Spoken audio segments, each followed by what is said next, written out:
أعزائي المشاهدين، أهلا وسهلا فيكم في حلقة جديدة من برنامج نار كاسة، واللي بيجي خلال شهر رمضان، فكل عام وأنتم بخير. يسرنا أن نلتقي في حلقة هذا اليوم عدد من الأخوة والأخوات الأفاضل اللي شاركوا في انتخابات مجالس المحافظات ومجلس أمانة عمان 22/3، وشاركوا بدعم المرشحين والحملات الانتخابية. وبناء على هاي الحملة اللي صارت، طبعا بمجتمعنا صار في حكي صار في وجهات نظر، وكان لابد من إعادة تقييم أو لابد من تقييم هذه التجربة. فبيسعدنا وبيسرنا أن نلتقي مع عدد من الأخوان اللي شاركوا في هذه الحملات الانتخابية. بيسعدنا أن نلتقي مع الكابتن السيد طارق جيكات، والسيدة هبة شحالتوغ، والسيد يعقوب شابسوخ.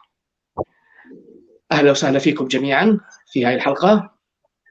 طبعا اهلا وسهلا فيك دكتور باسل. اهلا. حضراتكم شاركتوا طبعا بشكل فعال وقوي بالانتخابات اللي صارت لمجلس أمانة عمان ومجالس المحافظات، وكان في لكم مساهمات، وبالتالي صار في عندكم تجربة لا بأس بها، ويمكنكم أنه تقيموا هاي التجربة للاستفادة فيها منها بالانتخابات القادمة، إن كان انتخابات نيابية أو أي انتخابات أخرى. في البداية بس خلينا نتعرف عليكم ونتعرف على توجهاتكم وعلاقتكم بالحملات الانتخابية أو الحملة الانتخابية اللي صارت ب 22/3. دائما بنبلش إحنا من الأكبر عمرا، وبالتالي كابتن طارق، ممكن تعرفنا شوي عن نفسك وسبب اهتمامك في الموضوع الانتخابات اللي جرت ب 22/3. تفضل كابتن. مساء الخير للجميع، الله يعطيك العافية. كل عام وانتم بخير، رمضان مبارك على الجميع ان شاء الله. اعذروني شوية مرشح، بس مش كورونا، يعني رشحة خفيفة ان شاء الله. يلا سلام. طارق محمد خير جيكات، ضابط طيار متقاعد من سلاح الجو. بعمل أعمال حرة، التجارة العامة، تاجر، عندي معرض سيارات في المنطقة الحرة، وعندي محل لبيع الخضار والفواكه الكل بيعرفه. هو جمعية خيرية على شكل محل خضار. اهتمامي بشؤون المجتمع الشركسي بشكل عام، سواء كانت بانتخابات أو عمل اجتماعي أو عمل سياسي. بدي أبدأ من السؤال اللي سأله الدكتور باسل، اللي هو كيف بدأت الحملة الانتخابية، كيف بدأت مشاركتنا بدعم المرشحات. هو احنا نرجع للتاريخ القصير في منطقة وادي السير بشكل خاص، وفي منطقة مجلس أمانة عمان بشكل عام. جرت العادة أنه دائما منذ تأسيس بلدية وادي السير أنه يكون رئيس البلدية أو عضو المنتخب عن وادي السير شركسي، بسبب أنه إحنا اللي أسسنا وادي السير وأسسنا المدن كلها اللي سكننا فيها.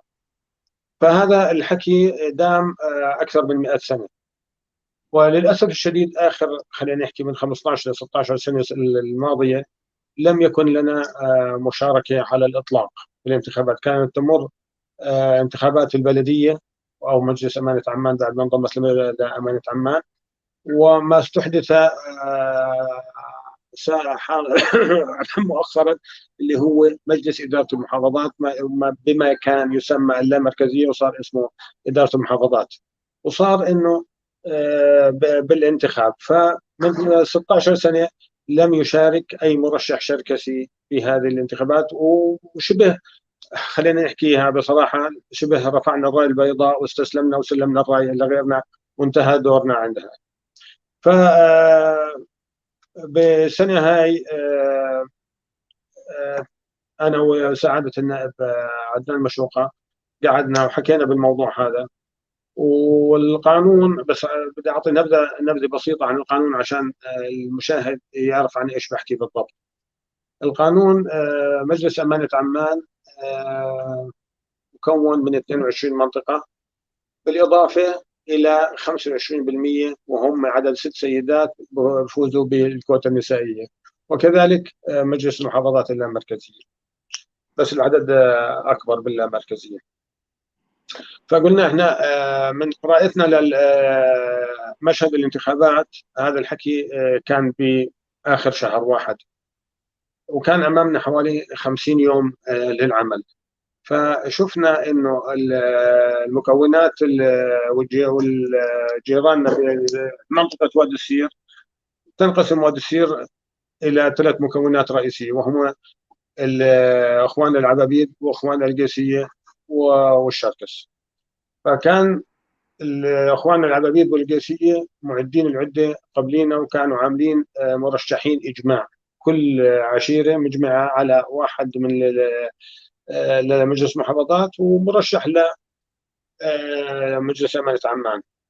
فإحنا قلنا في ثغرة، بما إنه الوقت تبعنا قصير للعمل ومش محضرين حالنا مضبوط، قلنا إحنا بنستغل الثغرة الموجودة وهي الكوتا النسائية، وبننزل سيدات عن مجلس أمانة عمان مرشحة، وعن إدارة محافظات مرشحة، لأنه ال 25%، لأن ما بدك عدد كبير لإنجاح على الكوتا النسائية، لأن المشاركة النسائية والتصويت للنساء للأسف الشديد بسبب ما يعرف إنه إحنا مجتمعنا ذكوري، والتصويت بيكون 70-80% منه للرجال، فبضل عندنا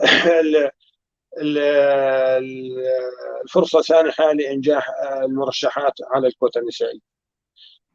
بدأنا العمل، كان أمامنا 50 يوم. عقدنا أول اجتماع لنا في الجمعية الخيرية الشركسية، ما كان عندنا مرشحات في البداية. عقدنا اجتماع ونزلنا إعلان للجميع الشركس إنه بتاريخ معين، لا أذكر التاريخ بالضبط، إنه في اجتماع لفرز مرشحات للانتخابات القادمة التي ستجري في 22/3، وكان الموعد إغلاق باب الترشيح في 9/2 من هذه السنة. ولكن للأسف الشديد كان الحضور متواضع جدا لهذا الاجتماع، ولم نخرج بالنتيجة، بل إنه كنا خرجنا أسوأ مما دخلنا للاجتماع، وما طلعنا بأي ناس بأي مرشحين. فبدأت العمل، اتصلت بالعائلات الكبيرة في منطقة وادي السير.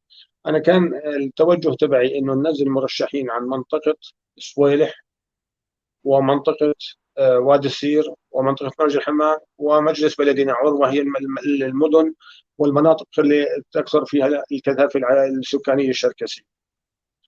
ولكن بهذاك الاجتماع للأسف ما خرجنا منه. بعدين بدأت اتصالي مع العائلات، ركزت بأكبر منطقة وأكبر تجمع شركسي اللي هو منطقة وادي السير، اللي تمتد من الدوار السادس إلى آخر قرى وادي السير. حكيت مع عدة عائلات على أساس ينسبوا لنا مرشحة من كل عائلة، ونشوف وندارس الموضوع إحنا وياهم. وللأسف الشديد كان الوقت يجري بسرعة، وكان الوقت يداهمنا، وكان موعد إغلاق صناديق الترشح قريب جدا. للأسف الشديد ما أجاني ولا مرشح من العائلات الكبيرة اللي حكيت معهم. بعدين صرت أحكي مع السيدات بشكل شخصي، أجتمع معهم وأحكي معهم بالتليفون ونقعد معهم. لما حكيت مع السيدة نارين الحج طاس وافقت على الترشح، وحكيت مع السيدة ليلى شابسو ووافقت على الترشح، وكان ضايل تقريبا 24 ساعة على إغلاق باب الترشح. وسبحان الله كان يوم الأربعاء في 13/2 اللي هو آخر يوم موعد، قبل بساعة من إغلاق الصناديق تم تسجيل السيدة ليلى، وقبلها بساعتين كان تم تسجيل السيدة نارين الحج طاس. والحمد لله رب العالمين، من هناك بدأنا العمل، وكان معانا من التاريخ هذاك حوالي 40 يوم لموعد الانتخابات تقريبا، زائد ناقص كم يوم. والحمد لله رب العالمين، ربنا وفقنا، والنتيجة كانت، خلينا نحكي، نجاح جزئي ونتيجة مرضية مقارنة مع فترة العمل والإعداد اللي كانت معه الحمد لله رب العالمين، كان لها أثر إيجابي كبير بالمجتمع الشركسي والحمد طبعا كابتن شكرا لك. يعني احنا راح ندخل بتفاصيل مختلفة يعني بهذا الموضوع. بس هلا احنا بنحب كمان نسمع من الأخت هبة، يعني تعرفينا عن حالك وسبب اهتمامك بالشأن السياسي كمان. أنا هبة شحالطة، ناشطة اجتماعية، شاركت بانتخابات الإدارة المحلية ومجلس الأمانة، وشاركت بالانتخابات ب 2020 مع يعقوب شابسو. طبعا أنت شاركتي كداعمة بالحملة الانتخابية. معنا كمان السيد يعقوب شابسو. يعقوب طبعا هو من الشباب الطموحين في مجتمعنا الشركسي، واللي عم بيحاول يدخل المعترك السياسي، وأثبت موجودية خلال الانتخابات البرلمانية الماضية. بس كمان بنحب نسمع من السيد يعقوب كمان، إذا بتحب تحكي لنا عن نفسك وعن أول اهتمامك شيء بالقضايا السياسية. تفضل. الله يسعد مساكم. أول شيء بحب أحكي لكم للمشاهدين ولكم، أول شيء شكرا لكم على الاستضافة، وثاني شيء إنه كل عام وأنتم بخير ورمضان كريم، وإن شاء الله ينعاد عليكم بالصحة والسلامة. أنا يعقوب شابسو، ناشط اجتماعي، ناشط شبابي. مجال شغلي كان يأهلني إني أنزل على الأمور السياسية، وخاصة بآخر شغل إلي كان اللي هو تمكين الشباب على الدور السياسي والاقتصادي. خضت تجربة الانتخابات النيابية بشكل طموح وإرادة وتمكين الشباب على الدور السياسي، اللي هو الفك الجمود بشكل عام عند الشباب، انه يكون في لهم دور وبصمه واضحه، انه الشباب يكونوا داخل المجالس، المحافظات او البلديه او المؤسسات عامه بشكل عام كاداره، وناشط يعني بشكل عام بالمجتمع الشركسي والمجتمع العشائري اللي موجود حوالينا، اللي بنحترمه ونوجه له كمان كل التحيه.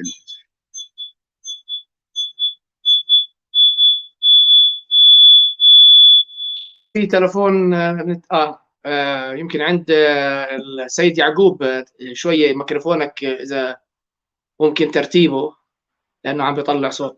بدي أرجع كابتن. بالضبط.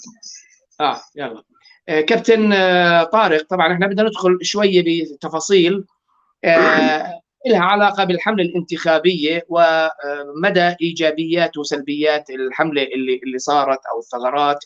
الهدف إنه نطلع على الأمور الإيجابية ونحاول إنه نقلص من السلبيات اللي عم بتصير. إحدى الأمور اللي وجدناها إنه المشاركة كانت محدودة وغير مرضية، المشاركة بالانتخابات. كثير من الناس عزوا هذا الموضوع إلى إنه الموضوع ما أخذ وقته الكافي من الدراسة. كنا نسمع إنه الناس يعني قبل ب3 أشهر ببلشوا، أو قبل ب6 أشهر ببلشوا يشتغلوا على حملاتهم الانتخابية، ولكن إحنا بدأنا الحملة الانتخابية بشكل سريع وبإعداد يعني كان من قبل مجموعة محددة من الأشخاص. ودائما بتطلعوا على الأخ طارق بأنه هو الشخص اللي بادر، هو المبادر بهذا الموضوع، ولكن جاء في وقت متأخر وما كان عند الناس فرصة أنهم يدرسوا الموضوع بشكل أفضل. ما رأيك أخ طارق؟ يعني طبعا احنا طبعا الحملة هي نجحت بأنه توصل أحد المرشحين، ولكن احنا بنطلع على التجربة كلياتها. كيف بنطلع، كيف بتقيم الموضوع بالنسبة للوقت والتأخر في الموضوع؟ صحيح. هو نعم، أنا بتوافق مع الأخوان اللي طرحوا هذا الرأي. نعم، إحنا متأخرين، بس أن تصل متأخرا خيرا من أن لا تصل. بس إجمالا لما تطلع على مشهد الانتخابات بشكل عام، هو في ضعف بالمشاركة على مستوى المملكة الأردنية الهاشمية بشكل عام، وعلى مستوى عمان بشكل خاص، وعلى مستوى وادي سير بشكل أخص. فالمشاركة بالذهاب إلى صندوق الاقتراع يعني هذه صفة عامة، ونتمنى أنه نتداركها في المرات القادمة.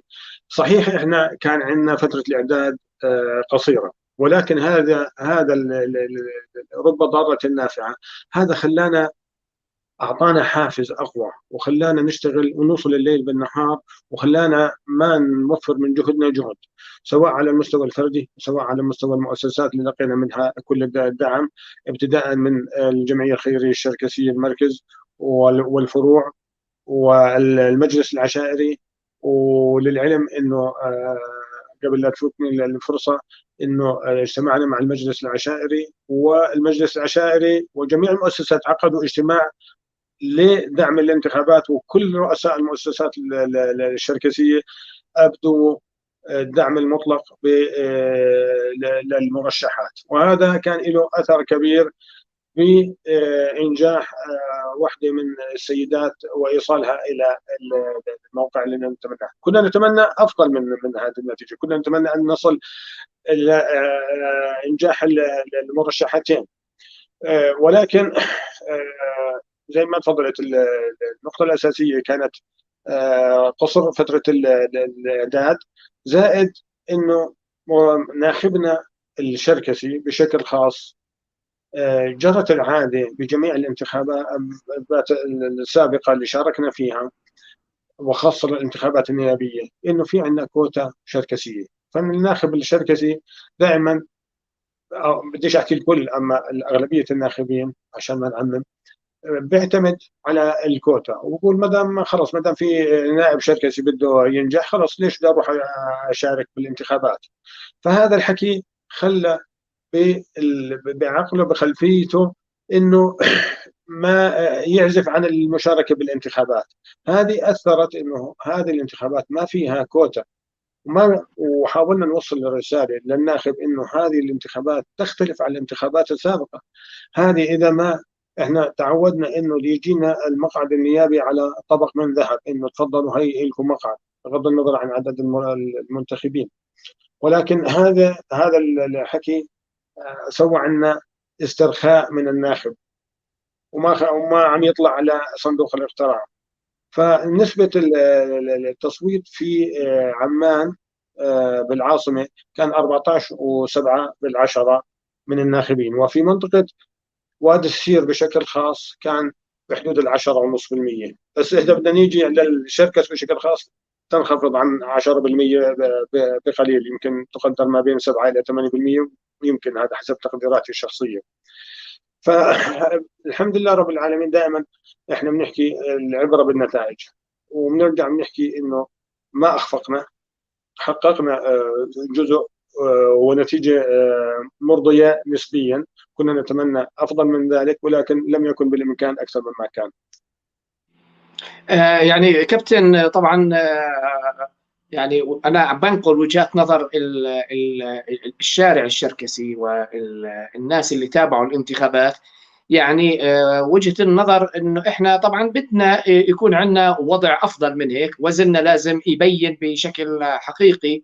يعني إحنا لما يكون عدد الناخبين عدد محدود، حتى ولو فزنا، ولكن وزننا السياسي عم ينعكس بأنه عددنا بس بهذه الأعداد اللي بينت بالانتخابات. فقد يكون من المناسب أنه يعني زينا زي غيرنا يكون في عندنا إعداد كافي، ونطلع على أنه يعني نفتح المجال أو نسوق مشروع الانتخابات لأوسع شريحة ممكنة من أفراد المجتمع الشركسي، بحيث أنه ينعكس بالفعل وزن الانتخابي. لانه بالمستقبل كمان بده يكون في عندنا تحالفات، والتحالفات بتطلعوا على قديش في عندك وزن اللي يصب مع المرشحين اللي ممكن يتحالفوا معك.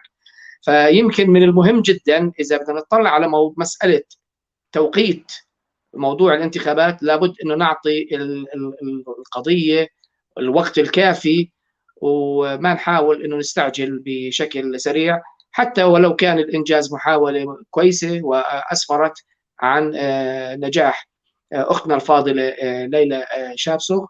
وطبعا إحنا بنبارك لها، ونتمنى أنه في المرات القادمة كمان بفضلكم، بفضل الشباب، بفضل الإخوان اللي عندهم الحافز وعندهم المبادرة، أنه نرسم موضوع الانتخابات بطريقة تأخذ مجال أوسع. فإن شاء الله تكون هاي تجربة بالنسبة لنا. أخت هبة، درس للمستقبل.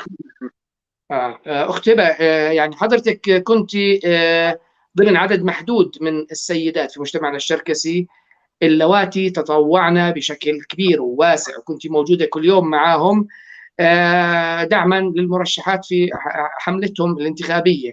هل هذا السبب سبب شخصي يعني، ولا هو يعود إلى اهتمامك بأنك أنت تكوني موجودة بالساحة السياسية؟ تفضلي. هلا هو بشكل شخصي لأنهم هم بنات العشيرة ولازم نوقف معاهم وندعمهم. أبعد من ذلك هو تمكين سيدات المجتمع الشركسي في جميع المؤسسات الشركسية، وإنه يكون لهم بصمة واضحة وقرار سياسي، لأن المرأة لها إنجازات وواضحة في القيادة. سيد يعقوب، طبعا حضرتك أنت كشاب خضت الانتخابات البرلمانية بكل تفاصيلها، برضه ساهمت وساعدت في الحملات الانتخابية اللي صارت ب 22/3 دعما للمرشحات. فهاي التجارب أنت كشاب شو علمتك؟ كيف صقلت شخصية السيد يعقوب شاب زغ؟ ويعني شو اللي بتحس بأنك أنت استفدت فيه من هاي التجربة؟ شوف دكتور باسل، هي في شغلات سلبية كانت بالموضوع وفي شغلات إيجابية. بصراحة بشكل شخصي إنه إشي إيجابي إلي، هي علمتني وفهمتني شو الدور السياسي بشكل أوضح وأوسع من نطاق إنه كشاب داخل على جهة جديدة وسياسة جديدة. وإحنا كلنا بنعرف إنه السياسة بشكل عام هي عبارة عن امور سياسيه من ناحيه اقتصاديه، من ناحيه سياسه كنيابه او مجالس محافظات او مجالس امانه. بشكل شخصي استفدت يعني بشكل ناجح، خلينا نحكي انه اسعى واظني بمقدمه الشباب واكون يعني لهم صوت موجود وواضح. بالشغلات السلبيه او الناس نحكي سلبيه، الشغلات اللي ضعيفه عندنا، خلينا نحكي الانجاز اللي ساعدت فيه اللي هو كيف طريقه خلينا نحكي التضاريس الموجوده، العشائر الموجوده معنا، كيف خلينا نحكي المفاتيح الانتخابات بشكل عام، اللي هو يوصلوا السيدات لمكانهم او خلينا نحكي للنجاح، لانه دائما احنا بنتفائل بالخير، تفائلوا بالخير تجدوه، اللي هو للنجاح. وبشكل عام يعني كمان الشغله اللي كثير ضعيفه كانت بالخبرات اللي انا اكتسبتها، اللي هي ما في زي ما انت تفضلت، اللي هو وزن السياسي عند مجتمعنا كثير ضعيف وكثير قليل، او ما عندهم الرغبه او ما عندهم الفكر السياسي اللي يطلع كناخب، يطلع يعطي صوته او يوصل السيدات او بغض النظر السيدات او رجال يوصلوا للمقعد، خلينا نحكي بتفكير اوسع من موضوع المجال انه والله انا طالع انتخب فانا ما في لي داعي يعني اكون موجود. لا، اليوم احنا متوجهين على احزاب، على سياسه موجوده. احنا مضطرين اليوم كل شركسيه وكل شخص انه يطلع يعطي صوته وحقه بالتصويت لناس اللي هي فعلا قادره انها تمسك هذا الموقع او هذا المكان، انه يكون بشكل عام، او خلينا نحكي بمصالح عامه للمنطقه او للمجتمع او للعشائر او للسياسه بشكل اوسع يعني. فكان في تحديات بهذا الموضوع. التحديات الكبيره كانت اللي هي زي ما حكيت لك، اللي هي احنا عندنا ضعف بالدور السياسي، ضعف بالفهم السياسي، ضعف انه انا كناخب شو دوري او شو مسؤوليتي اني اطلع انتخب. فشو الي يعني هذا السؤال كان ينطرح كثير. طب انا شو جاييني؟ لا، اليوم انت جاييك انت مستقبلا، المستقبل يعني خلينا نحكي قادم للشباب. اليوم اذا انت ما اعطيت صوتك او ما شاركت بالانتخاب فهذا شيء يعني مقاطعه للمستقبل خلينا نحكي. فهاي اكثر شغله تحديات كانت موجوده، انه فعلا الناخب تقدر تستقطبه ويروح ينتخب السيدات او الاماكن السياسيه الموجوده عندنا بالمملكه الاردنيه الهاشميه. كابتن طارق، أنا بدي أظلني مع السؤال أو متابعة للسؤال اللي سألتك إياه أول. طبعا إحنا كمجتمع شركسي لنا ثقلنا، لنا وزننا السياسي بالمجتمع الأردني منذ أن تأسست الأردن، وهذا الدور يعني ساهم بشكل واضح بأنه تشكيلة الأردن كبلد مستقر وكبلد له ميزاته الإيجابية. وهذا الوزن تبعنا كمجتمع شركسي لابد من أن نحافظ عليه، لابد من أن نضلنا إحنا كأفراد مجتمع مهتمين بأنه نبقي هذا الدور موجود، ويبقى الشباب والأجيال جيل بعد جيل من أبناء مجتمعنا الشركسي إلى جانب باقي أفراد المجتمع الأردني أن يكون لنا دور. فهل تعتقد أنه الأصوات اللي إحنا عم ناخذها بهاي الانتخابات هل هي تلبي طموحاتنا؟ هل هي كافية مشان تخلي طموحاتنا موجودة على أرض الواقع؟ أول شيء إجابة مباشرة بالتأكيد لا. لأنه إحنا بحسبة بسيطة، خلينا ناخذ لغة الأرقام. في منطقة وادي السير بشكل خاص اللي جرت فيها الانتخابات، تعدادنا ما بين 6000 إلى 7000 ناخب. ركز معي بين ناخب، يعني من احتمال يحق له التصويت. ولما نشوف حصيلة الأصوات اللي حصلوا عليها سيداتنا يعني أقل من 10%. فإحنا هذه لازم زي ما تفضلت أنت، لازم إحنا نورجي الدولة، لازم نورجي النظام إنه إحنا إلنا ثقل ولا نزال إلنا ثقل من تأسيس الدولة إلى اليوم وإلى غدا وإلى أن يرث الله الأرض ومن عليها.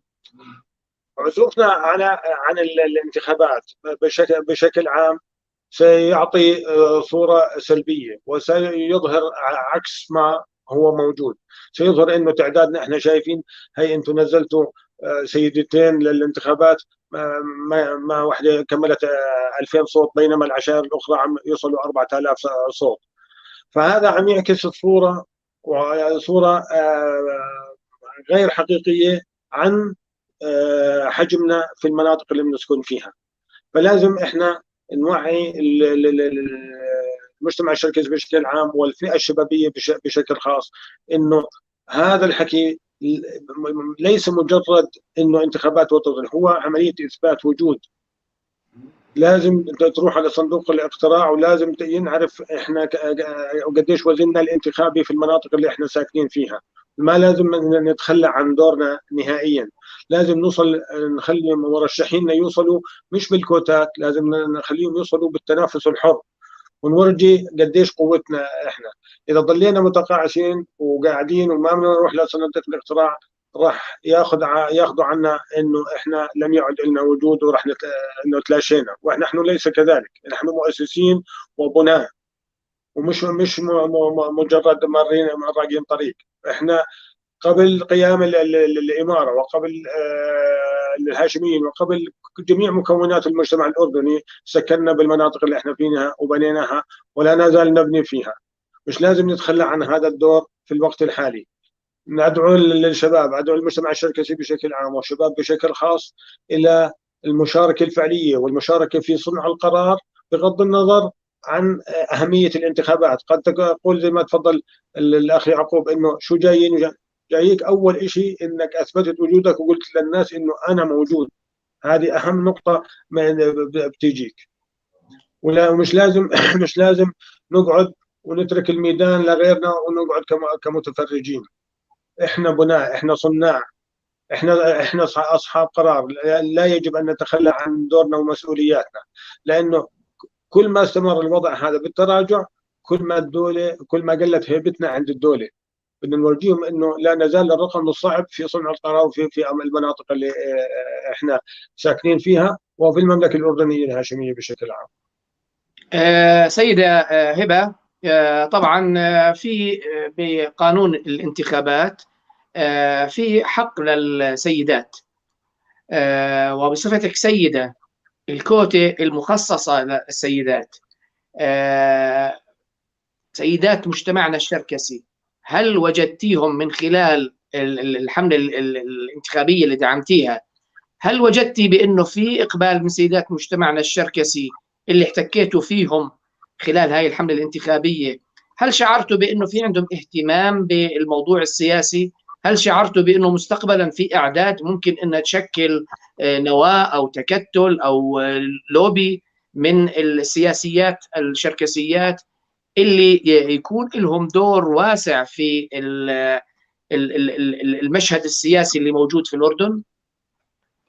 هلا هم السيدات وضع الكوتا عندهم في المجتمع الشركسي إن هم عندهم القدرة وعندهم الكفاءة، بس بنقصهم شوية توعية وبدهم شوية حوافز وبدهم دعم، بأساس إن الكوتا هي أعطت مجال للسيدات عشان يوصلوا للمناطق القيادية في الوقت الحالي، شجعتهم على المنافسة وعشان يزيحوا حاجز الخوف عنهم. سيد يعقوب، دائما في عندنا فجوة ما بين ما يطلق أو ما يصنفوا كشباب ومن يصنفوا بأنهم كبار في العمر. إحنا في مجتمعنا الشركسي بشكل رئيسي دائما بنسمع إنه في فجوة ما بين الشباب وما بين الكبار أو الأكبر عمرا. فحضرتك بصفتك شاب موجود معنا، فهل فعلا بتعتقد بأنه في مفاهيم مختلفة بين الأجيال؟ هل عندنا مشكلة تتعلق بوجود ثغرة ما بين الأجيال ما عم بيقدروا يتفاهموا مع بعض يحكوا مع بعض؟ تفضل. بصراحة هو سؤال حساس دكتور. هو اليوم نعم في عندنا فجوة كثير كبيرة، وهي في فرق بين الأجيال والعمر. اليوم الشاب هو طموح، عنده مرونته، عنده الفكر، عنده المهارات التطوير. شوي الشباب عم بتواجه هاي الموضوع انه كجاب كتفرقة بين الأعمار، انه مش قادرين يوصلوا الافكار تاعتهم او مش قادرين يدخلوا بمجال السياسة بشكل عام، لانه في عنا احنا كمجتمع شركسي كمان الانغلاق تاعه بمعنى انه لازم الاحترام يكون واجب. اكيد هو واجب يكون للكبير او يعطي مجال للكبار، مع انه الشاب اليوم هو حق له ما دام هو ينطبق عليه الشروط للتأهل للانتخابات، بغض النظر ايش الانتخابات، فهو حق له وواجب عليه انه يشارك بهاي المحافل الوطنية. بس نعم انا باكد على الكلام انه في تفرقة بين الاعمار، ويجب حلها بشكل سريع بصراحة، واشراك الشباب بالشغلات الادارية او خلينا نحكي بالمساعدة العامة بمجتمعنا من المسميات او القامات الموجودة بمجتمعنا، يكونوا مساعدين للشباب ويكون فعلا يعطوهم فرصة لهم ودور لهم انه بطرح افكارهم وارائهم لتطوير او نهضة. اليوم كلنا بنعرف انه احنا القوة هي قوة شباب. اليوم احنا مضطرين نواكب الاجيال. اليوم احنا عم نتفرج كيف التكنولوجيا والامور هاي اللي خلينا نحكي اللي هي النهضة للمملكة بشكل عام، وكل توجههم شباب اليوم. انا بتمنى انه من كبارنا قاماتنا مع احترامي لهم طبعا انه فعلا يعطوا الفرصة للشباب، لانه فعلا فكر له دور، المرونة لها دور، الانجاز له دور. يعني اليوم الشاب انجازه او مرونته بتكون اسرع من مرونة كمان العمر الشخص الكبير اللي بنحترمه اكيد. بتخيل نعم هي فرق كثير كبير اليوم، حتى طريقة الإلقاء، طريقة الكلام أو طرح الآراء بتكون صعبة للشخص الكبير بالمقابل إنه يكون من شاب لشاب بتكون أسهل اليوم. يعني خليني أكون معك صريح كمان، يعني كنائب يعني يكون شاب بتكون أسهل للشباب، لانه اليوم هم القوه، هم الشباب بتكون اسهل بطريقه القاء، بطريقه اقتراح، بطريقه مشاوره من الاعمار الكبيره اللي موجوده اللي بنحترمها طبعا وبنوجه لها كل احترام. انا بدي اكمل معك بهذا الموضوع. يعني انا اذا بعمل مقابله مع حدا من الكبار راح اساله اذا كانت الفجوه هاي موجوده، انتم ككبار شو المبادره بدكم تقدموها مشان تقلصوا هاي الفجوه؟ بس انا عم بقابلك انت بصفتك شاب، وراح اطلب منك انتم كشباب شو ممكن تعملوا مشان هاي الفجوه تقلصوها. شوف يعني ما بدنا احنا هلا نطلب من اكون معك الكبار شو صريح يساووا، احنا دكتور. بدنا نطلب انتم كشباب شو انتم ممكن تساووا مشان تسدوا هاي الفجوه. اول شيء شوف احنا الشباب هلا مش كلنا اكيد عنده العلم والفكر بالموضوع السياسي. الشاب نفس هم للطرفين لازم يكون السؤال، خلينا نحكي موجه لهم، الشباب والكبار بالعمر. الشباب هو فعلا لازم يتعب حاله، ياخذ دورات معينة، يدخل بالمحافل الموجودة، يشارك بالمبادرات، يشارك بجمعيته، خلينا نحكي بالانتخابات الداخلية، يشارك بالمحافل عشان يكون عنده الاكسبيرينس او عنده الخبرة، حتى طريقة المفاوضات بطريقة الإلقاء الكلام، يكون هو يستقطب الخبرة له كشاب انه على اساس يوصل. بالمقابل نفس الشيء كمان عند الكبار. عند الكبار مش غلط اليوم اجي اخلي الشاب اللي طموحه يوصل للسياسة انه يشارك او يكون بزياراتهم او بجلساتهم الموجودة، انه يطور من نفسه. وبالمقابل الكبار بالعمر انه يعطوهم الفرصة انهم هم يشاركوا ويكونوا فعلا لهم صوت ولهم كلمة. يعني اليوم الانجاز لازم يكون من الطرفين. هو الشاب يكون عم بتعب حاله، بالمقابل يكون في دعم من الكبار يعطوا الفرصة ويعطوا المجال للشباب اليوم، خليهم يحكوا خليهم يجربوا. يعني اليوم التجربة هي أكبر برهان زي ما بيحكوا، إنه التجربة هي أوضح من الكلام بشكل عام. التجربة هي أصلا الخبرة اللي راح يستقطبها من التجربة تاعته من الكبار. وبالمقابل نفس حتى الكبار بالعمر لازم اليوم يضلهم بظهر الشباب. اليوم يجي بيغلط ما عندنا مشكلة، ما قدر يوصل لغاية معينة ما عندنا مشكلة، بس حلو يكون اليوم بالكبار بالعمر يوصلوهم لهدفهم، يوصلوهم لإنجازهم، يوصلوهم للمكان اللي هم حابين يوصلوا عليه. لأنه إحنا زي ما بنعرف الحياة ماشية، والشباب اليوم خليني أكون صريح مضطهد حقهم بموضوع السياسة بشكل رسمي. بتمنى أنا من الكبار العمر إنه فعلا يعطي لحاله مجال إنه يسمع للشباب، يسمع اقتراحاتهم، يشاركهم، خلوهم يتشاركوا داخل المجالس الموجودة. حتى بالجمعية الانتخابات الجمعية يكون له دور فعال بهذا الموضوع. اليوم ما بيعرف بكرة بصير يعرف. فهاي وجهة نظري يعني أنا بشكل عام، إنه فعلا اليوم الشخص اللي حابب هذا الدور أوكي ما بيعرف، بس لا يعني إنه أجي أكسر من مجاديفه. حلو كثير إني أجي أوقف معاه، يكونوا يشتغلوا بطرف خلينا نحكي بإيد واحدة لهدف واحد. طبعا الكابتن طارق، بدنا نحكي شوي عن المستقبل. هلا بعد ما خضنا التجربة هاي، حضرتك برأيك كيف ممكن للمجتمع الشركسي انه ينظم حاله بحيث انه يضمن وجود ممثلين له في مواقع صنع القرار في البلد، انه يبقى موجود هذا المجتمع؟ شفنا انه في نقاط، في ثغرات معينة، كيف نقدر ننظم انفسنا بناء على تجربتك كابتن؟ تفضل. بداية لازم نتعلم الدروس. أهم شيء من أي تجربة إنه الدرس المستخلص من هذه التجربة. التجربة هذه زي ما حكينا من بدايتها كان السبب الرئيسي بعدم تحقيق الهدف بشكل كامل هي العزوف عن الانتخابات. ولازم نبدأ إنه نوعي المجتمع الشركسي بأهمية وضرورة الانتخابات بغض النظر عنها، سواء كانت نيابية أو بلدية أو أيا كانت. حتى على مستوى شبابنا بالنقابات، نقابة المهندسين، نقابة الأطباء، نخليهم ينخرطوا بالعمل ونخلي عندهم اهتمام إنه هنا أنت بدك تثبت وجودك، تثبت وجودك بمهنتك بمجتمعك بأي مكان أنت بتشتغل فيه. لازم تثبت وجودك وتشارك بالانتخابات وتسوي تجمعات شركسية عشان تخوض الانتخابات اللي بدها تكون امامك، بدون تحديد. انا بحكي بشكل عام وليس بشكل خاص.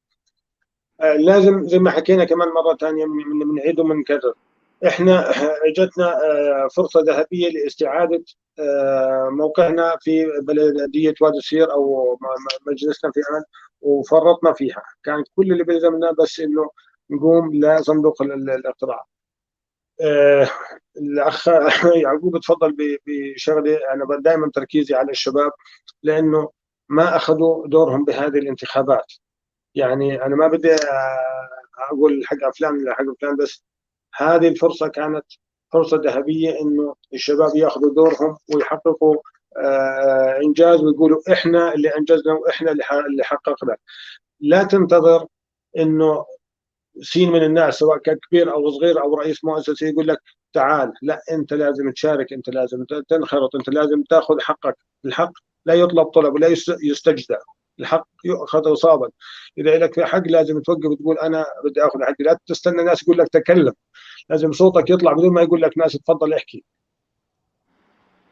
او يقول لك اسمحوا لي اسمع. احنا لما يعني ما بتقدر تهمش اي فئه من ايا كانت الا اذا كانت قابله للتهميش.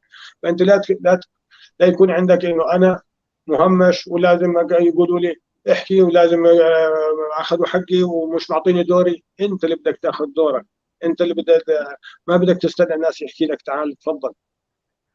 هذا الدرس اللي اخذناه، انه بالمستقبل رجوعا على السؤال بشكل مباشر، المستقبل توعية المجتمع الشركسي بشكل عام والشباب بشكل خاص على ضرورة المشاركة والانخراط بفعاليات المجتمع الأردني بشكل عام، وياخذوا دورهم الشباب ويشاركوا بالانتخابات. وما في شيء غير مهم، كلياتها مهمه، من ابتداء من البلديه لانتخابات الجمعيه الشركسيه، انتخابات ناتجه لاي مؤسسه من المؤسسات. لازم يكون في دور كبير للشباب بتحقيق اهدافهم. سيدة هبة، طبعا احنا بنعرف بانه في معيقات امام المرأة الأردنية بتخلي مشاركتها بالمجال السياسي مش بقدر الطموح اللي بنأمل فيه، وبالتالي كان في مجال انه تندعم المرأة بشكل عام بالسياسة اللي بالأردن. المرأة الشركسية كان في عندنا مجموعة من السيدات الشركسيات أثبتوا موجودية في مجال السياسة، زي السيدة توجان فيصل، زي الدكتورة لانا مامخر، الدكتورة علياء بوران، الدكتورة نرمين حربي، الدكتورة هيام كلمات. في عندنا مجموعة من السيدات أثبتوا موجودية في المجتمع الشركسي في الحق السياسي، وكان لهم شخصيتهم القوية والمميزة والفعالة. فأين سيدات مجتمعنا الشركسي هذه الأيام؟ هل في عندنا مجموعة عم تطرح نفسها بالساحة السياسية اللي تدخل في المعترك السياسي ليبقى وجه المرأة الشركسية ذات الشخصية القوية والمبادرة تلعب دور في السياسة الأردنية؟ ما رأيك؟ أين المرأة الشركسية في النشاط السياسي هاي الأيام؟ هلا السيدات في المجتمع الشركسي عندهم كثير القدرة والكفاءة، بس في منهم بحاجة إلى دعم وبحاجة إلى تحفيز وبحاجة إلى معرفتهم بالسياسة. هلا المعيقات اللي كانت تصير اللي كانت تواجه المرأة إنه ما تدني مشاركتها في النشاطات، ما عم تقدر تمكين المرأة سياسيا وإنه توضع لها بصمة وإشراكها في صنع القرار. هلا المجتمع دائما بنظر لها إنه هي غير سياسية وهي غير قادرة على أخذ القرارات السياسية.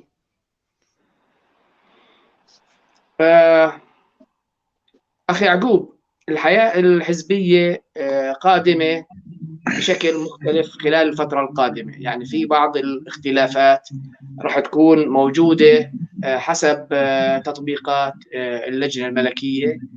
صحيح. صار في إعادة نظر في العديد من القضايا السياسية والحزبية، وفي ضغوط عم تيجي مشان يغيروا الواقع. كشاب شركسي مهتم بالسياسة، كيف تقرأ الواقع القادم؟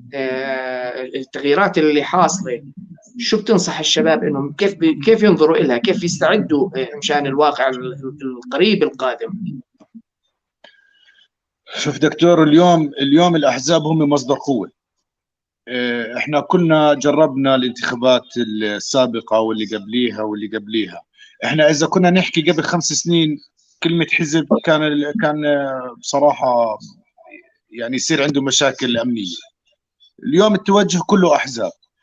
اليوم النيابه او بالانتخابات بشكل عام عم تطلع، او خلينا نحكي القرار راح يطلع الاحزاب وهو طالع. اليوم انا بطلع مين هم مصدر القوه. مصدر القوه اليوم هم الحزب، بالقوانين الانتخابات اللي جاي، القوانين الجديده اللي هي التقسيم الى 3 مناطق، مثلا 5 تقسيم ل3 مناطق. فهم عطوا القوه اليوم للحزب. انا بنصح كل شاب او شابه عندها طموح او عنده طموح ليتمكن بالدور السياسي، انه يكون مصدر، يطلع على مصدر القوه الحزب او العشيره اللي داخل الحزب اللي موجوده مشتركين فيها، لانه اصلا الحزب هو باخذ من جميع العشائر الموجوده، وهذا شرط من شروط الاحزاب. فهي الخلاصه انه يا بتطلع على مصدر القوه، يا انت كشخص بتمكن نفسك وبتدخل بقوه مع هالحزب، وبصير عندك جهتين اللي انت توصل لغايتك او لهدفك. بس اليوم عم نطلع قاعدين على الاحزاب، فعلا هو اليوم الاحزاب هو دور احزاب بحت. اليوم اذا ما قويت حالك كشاب او كشابه بدور الاحزاب او بقوانين الاحزاب او بشروط الاحزاب او بقوانين الدوله كامله بالنسبه للانتخابات، فانت بصراحه صفر بالنسبه للاحزاب راح تكون موجود. لا، اليوم انا بدي اطلع شو المفاتيح الموجوده، شو اقوي حالي، شو اعرف شو يعني الاحزاب. وحتى في دور للاحزاب انا كتبت هذيك اليوم مقاله ونزلتها، اللي هو اعاده هيكله الاحزاب بشكل عام، وادخال الشباب في القرارات التنفيذيه. يعني اليوم عم نطلع على الحزب، اوكي هو عم بيشرك الشباب اليوم، بس بالمقابل ما في اعاده هيكليه للحزب كشاب انه يعطي هذا الموضوع للشاب او يعطيه بصنع قراره. بس بالمقابل نعم احنا اليوم متوجهين على الاحزاب، وهو المصدر القوه راح تكون موجوده. بتمنى انه احنا كشركس انه نتحد ونكون ايد واحده ونوصل لهدف واحد. بالمقابل نجمع موضوع الاحزاب بعين الاعتبار وبشكل جدي بموضوع الانتخابات النيابيه اللامركزيه، او بغض النظر اي جهه الانتخابات. لانه اليوم الحزب، برجع بحكي، اليوم الحزب هو مصدر قوه، وهو مصدر اللي راح يوصل الشخص لهدفه او للمستقبل الموجود للشباب. تسلم، شكرا. كابتن طارق، طبعا الاسئله الصعبه كلها بنوجهها لك لانه انت المبادر، مبادر رئيسي كنت في هذا الموضوع، وبالتالي السؤال اللي بيطرح نفسه هو، واللي اثر كثير على يعني اثر بشكل، يعني بلاش نحكي كثير، بشكل او باخر اثر على عدد من الاشخاص الناخبين، اللي هو مساله اجماع العشائر الشركسيه. العديد من الاشخاص اعتبروا انه موضوع اجماع العشائر الشركسيه امر ما كان وارد بهذا الموضوع، ولكن تم استخدامه. فما رايك كابتن؟ هو احنا خلينا ننظر للمجتمع الاردني بشكل عام ونقيس عليه بالموضوع هذا. كلمه اجماع تسقط عاده على الانتخابات، بغض النظر شو هي. بتصير عاده في انتخابات عشيره. اضرب لك مثال مبسط سريع.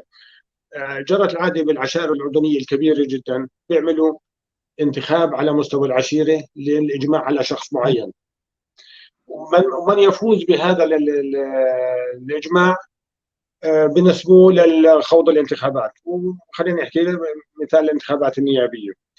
فإحنا ويعتبر مرشح إجماع عشيرة مثلا العبيدات، وهذا حصل. احنا خلينا نقيس على موضوعنا. احنا لما اجينا اول ما بدينا احنا ما سمينا اسماء وقلنا لا هذول فرضناهم على المجتمع الشركسي. احنا عقدنا اجتماع في الجمعيه الشركسيه لفرز مرشحات لخوض الانتخابات، وما قدرنا ان نحصل. بعدين زي ما حكيت في البدايه صرت اتواصل مع العائلات الكبيره في منطقه وادسير وما حصلنا على هذا، وبعدين صرنا نحاول نقنع السيدات بشكل شخصي الا ان نستقر على السيدتين اللي خاضوا الانتخابات. فاوتوماتيكيا انه هذول اجماع العشيره الشركسيه، لانه لم ينافسهم احد على هذا. لو كان عندنا نزل عندنا مثلا عندنا مقعدين، احنا لو نزل مرشحتين او ثلاثه لكل مقعد كان بنقول والله لا مش اجماع، هذا كل واحد كل مقعد نازل عليه اكثر من شخص. بس لما ينزل عليه شخص واحد اوتوماتيكيا صار مجمع عليه لمصلحه العشيره بشكل عام. وجهة النظر الأخرى يعني لو ما صار هذا الحكي، يعني احنا اعطينا فرصة للناس انها تختار ولم يهتم المجتمع بهذا الموضوع، اضطرينا نحكي مع السيدات بشكل شخصي. لو ما صار هذا الحكي كان مرت الانتخابات بدون اي مشاركه لنا، وكنا مجرد جمهور متفرجين ونصفق للفائز فيما بعد وما لناش علاقه فيها. فكلمة إجماع هي بس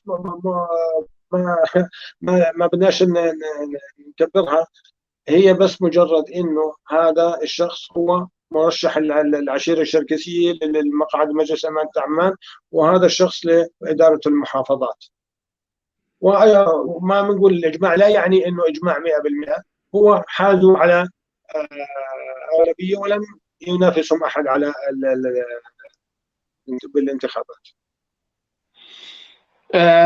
سيدة هبة، طبعا حضرتك من خلال متابعتك طبعا رحتوا على المؤسسات الشركسية، والمؤسسات الشركسية بشكل أو بآخر كان لهم دور في دعم الحملة الانتخابية، مع أنه كان في انتقادات أنه كان الناس متوقعين أنه يكون في دعم أوسع وأكبر من هيك. السؤال اللي بيطرح نفسه، ما رأيك في دعم المؤسسات الشركسية للمرشحات خلال حملتهم الانتخابية؟ هلا المؤسسات بصراحة ما قصرت، بس كان لازم يدعموا أكتر وكان لازم يوقفوا معاهم أكتر. وهم بما إنه كان لهم دور كتير كبير وفعال، يعني السيدات خصوصا بإنجازات في عديد كتير من القطاعات وكتير من المجالات، فكانت هي لازم إنه يكونوا معاهم بأكبر طاقة بإلهم ويساعدوهم ويحفزوهم كتير كتير منيح. وهلأ مؤسساتنا لازم تكون عندها إنه تدعم هاي الشغلة، تدعم الشغلة السياسية عندنا وخصوصا للسيدات.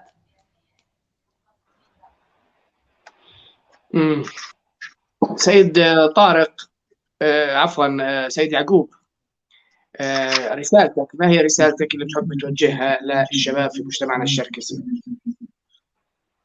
والله رسالتي هي واضحة وصريحة. خلينا نحكي اليوم الشباب هو قادر يصنع، خلينا نحكي يصنع المعجزة، لأنه قادر، لأنه ما شاء الله شبابنا مثقفين، شبابنا عم توصل لأماكن بإيدها. خلينا نحكي خلينا نتمركز بهدف واحد، ويكون في عندهم قابلية للتغيير للمستقبل. لأنه موضوع الانتخابات أصلا، أو خلينا نحكي السياسة بشكل عام، هي لمصلحة الشباب بشكل عام يعني. وهي أصلا بتوحي للاقتصاد كمان، وهي بتوحي للبطالة، وبتوحي لكثير شغلات. السياسة هي تعريفها مش بس سياسة نيابية، لا، اليوم الشاب هو قادر يوصل وقادر إنه يحقق من الإنجازات الموجودة. بتمنى يكون في عنا لجان شبابية على الدور السياسي، ويكون في تشاورات واقتراحات لهذا الإشي، ويكون في هدف واضح وصريح إنه والله اليوم فعلا دور الشاب يكون يستلم بهذا المنصب أو هذا المكان، إنه يكون قادر عليه ويكون فعلا مؤهل من باقي الشباب، لانه اليوم احنا كلنا الشباب هم مصدر قوه. اذا ما كان طموحه عاليه وارادته بهذا الشيء الانتخابات بشكل عام، فهو بصراحه لا مش راح يكون في مستقبل. خلينا اكون صريح زياده، اليوم احنا مواطن، ولكن ل5 سنين جايات، او خلينا نحكي 8 سنين جايات، احنا فقط ساكنين، لا لنا دور ولا لنا كلمه ولا لنا بصمه موجوده. فانا بتمنى من الشباب اليوم فعلا خلينا نتحد وخلينا نعمل لجان شبابيه على الدور السياسي، ويكون مين الكفؤ ومين صاحب الانجاز ومين حسب الدراسه، انه نكون كلنا وراه ونكون لنا صوت واحد وهدف واحد بهذا المجال، خاصه اللي هو الدور السياسي. كابتن طارق، طبعا الانتخابات والسياسة بشكل عام لا تخلو من تحالفات ولا تخلو من كولسات جانبية بتحدث بكل الحملات الانتخابية، مش بس عند أي مجتمع تاني. فهل كان في عندنا تحالفات خلال هاي الحملة الانتخابية؟ هل صار في أحاديث اللي تخلينا يعني نخوض هاي اللعبة السياسية بطريقة يعني كما هو متوقع لكي يعني ننجح المرشحات تبعينا؟ فما هي التحالفات اللي صارت والكولسات اللي صارت خلال هاي الحملة الانتخابية؟ بس أنا بدي تعطيني ثواني بسيطة أرجع لموضوع المؤسسات الشركسية. أنا بوجه الشكر لجميع المؤسسات الشركسية، وخص بالذكر الجمعية الخيرية الشركسية اللي بدأت بأول اجتماع، والهيئة الشبابية الشركسية اللي تبرعت بمرافقها ليكون مقر للمرشحات، مقر انتخابي. وأشكر المتبرعين ماديا ومعنويا، واللي اشتغلوا اصوات، وخاصه المتبرعين ماديا. يعني الحمد لله المرشحات تبعونا ما تكلفوا ولا بقرش من جيبتهم الخاصه، والحمد لله رب العالمين. فنشكر الجميع على هذا التبرع السخي. بالنسبه احنا في يعني بدي اجاوبك جواب مباشر. احنا بشكل عام تلقينا دعم جزئي من جبهة العمل الإسلامي. سعادة النائب عدنان مشوقة كانوا مقاطعين، الجبهة بشكل عام كانت مقاطعة للانتخابات النيابية والمحافظات، بس آخر 48 ساعة أو يومين ثلاثة لا أذكر بالضبط، لأنه كما وصلتني الأخبار لأني ما كنت مطلع عليها في ساعتها، قرروا يشاركوا بالانتخابات مشاركة جزئية ودعم المرشحهم اللي قبل المقاطعة اللي هو مصطفى أبو علي لمجلس الأمانة. بآخر يومين ثلاثة كان موقف مصطفى أبو علي ضعيف جدا جدا، فطلب منهم أنهم يدعموه، فقرروا أنهم يدعموه دعم جزئي وغير معلن على بالإعلام بشكل عام. فسعادة النائب عدنان مشوقة طلب منهم أيضا دعم، بما أنه ما عندهمش مرشح لمجلس محافظات، والسيدة ليلى بتخصه ومحسوبة عليه من كعشيرة شركسية، طلب منهم أنهم بما أنه الناخب بجبهة العمل الإسلامي واصل للانتخابات ورايح على صندوق الاقتراع، انه وبده ينتخب مصطفى ابو علي، انه ينتخب سيده ليلى شابسوغ للمركزيه. فحصلنا على جزء مش كبير ومش ولا يستهان به بنفس الوقت من اصوات جبهه العمل الاسلامي. ما حدا بيقدر يقول قديش هم، بس اجانا دعم منهم، والحمد لله رب العالمين، والله يجزيهم الخير ان شاء الله. طيب يعني احنا وهذا عفوا صرح فيه عفوا صرح فيه النائب عدنان في المقر الانتخابي قبل الانتخابات ب10 ساعات تقريبا، قال احنا قررنا المشاركه الجزئيه بالانتخابات وبدنا ندعم مصطفى ابو علي والسيده ليلى شابسوغ. طيب احنا طبعا الوقت تداركنا، ويعني ممتنين لهذا الحديث الممتع اللي حطيتونا فيه بالصورة بشكل مختصر عن ما جرى في الحملة الانتخابية اللي جرت ب 22/3 بخصوص مجلس الأمانة ومجالس المحافظات. في نهاية هذا اللقاء يعني إذا بتحبوا يعني كل واحد بشكل مختصر يحكي لنا كلمة أخيرة بخصوص هاي التجربة اللي خضتوها. تفضل كابتن. أنا بدي أوجه يعني بشكل عام رسالة بشكل عام ونصيحة بشكل عام للمجتمع الشركسي. عندما المجتمع الشركسي يواجه قضية مركزية أو قضية رأي عام تشكل رأي عام للمجتمع الشركسي، أرجو من الجميع تجاوز الخلافات والترفع وراء بالصدع وتجاوز كل شيء، والتوجيه المجتمع كلياته لإنجاح الهدف المركزي اللي نسعى إليه بغض النظر شو هو. إحنا مرت فينا قضايا مركزية كثيرة وأخذت حيز كبير من اهتمام المجتمع الشركسي ونجحنا فيها نجاح مطلق، نجاح مقطوع النظير. يعني ايام ما يعرف بقضيه اخونا فراس مشماف، كل المجتمع الشركسي هبه واحده وجمعنا له مبلغ ما يقارب 130,000 دينار خلال 3 أيام. وبعديها موضوع اخونا منصور غنجوق، وبعديها عده قضايا وامتحانات مرينا فيها ونجحنا فيها. والانتخابات يجب ان تاخذ نفس التشكيل. يجب علينا عندما يكون عندنا انتخابات انه نتكاتف ونحط ايدينا بايدين بعض ونوصل مرشحين، او بغض النظر عن يعني سواء كانت انتخابات نيابيه او نقابيه او اي شيء، انه ندعم مرشحينا ونوصلهم الى المناصب اللي ترشحوا لها، ونتجاوز كل الخلافات. اهم نقطه نتجاوز كل الخلافات السابقه وما نشخصن الامور. سيدة هبة كلمتك الأخيرة.